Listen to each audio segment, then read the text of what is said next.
Nah, penting banget melakukan pemeriksaan kesehatan secara rutin, karena memang ini tidak bisa diremehkan, karena itu penting untuk mendeteksi masalah awal seperti jantung maupun disfungsi ereksi. Kenapa? Karena yang pertama, deteksi dini ini dapat dilihat. Jadi pemeriksaan rutin ini mendeteksi kemungkinan yang bisa menunjukkan gejala pada tahap awal, sehingga dapat mempermudah pengobatan dan mencegah komplikasi lebih lanjut. Yang kedua, dia juga dapat memanajemen dari faktor resiko, di mana pemeriksaan rutin itu membantu mengidentifikasi ada faktor resiko, misalnya seperti tekanan darah tinggi ataupun kolesterol. Dan juga biasa diabetes yang memang mempengaruhi kesehatan jantung dan disfungsi ereksi. Yang ketiga, dapat juga sebagai pencegahan komplikasi, misalnya bisa mengontrol disfungsi ereksi lebih awal, sehingga itu dapat mengidentifikasi apakah ada potensi masalah kardiovaskular yang lebih besar dan lebih luas, sehingga mengurangi resiko serangan jantung maupun stroke. Kemudian yang keempat, kesehatan jantung yang penting dan juga biar berfungsi lebih baik, termasuk fungsi ereksi ini, dia itu berkontribusi pada kualitas hidup yang lebih baik. Jadi memang penting dilakukan pemeriksaan rutin untuk membantu menjaga kesehatan secara keseluruhan. Dan yang kelima, skala pemeriksaan rutin ini penting karena teman-teman bisa mendapat konsultasi profesional, di mana bisa bertemu dengan dokter secara langsung untuk konsultasi masalah kesehatannya. Dan juga, selain itu dapat juga mencegah misalnya masalah yang mungkin bakal tumbuh.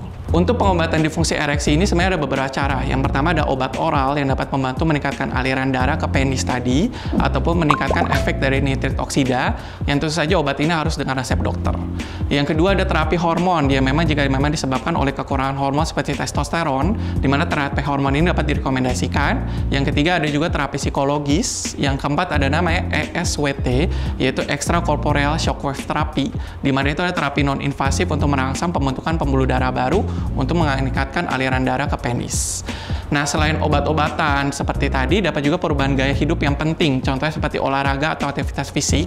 Biasa anjurannya itu ada 150 menit dalam seminggu, seperti jalan kaki, bersepeda, ataupun berenang, yang dapat membantu meningkatkan sirkulasi darah, menurunkan berat badan, mengurangi tekanan darah, dan meningkatkan kadar kolesterol baik.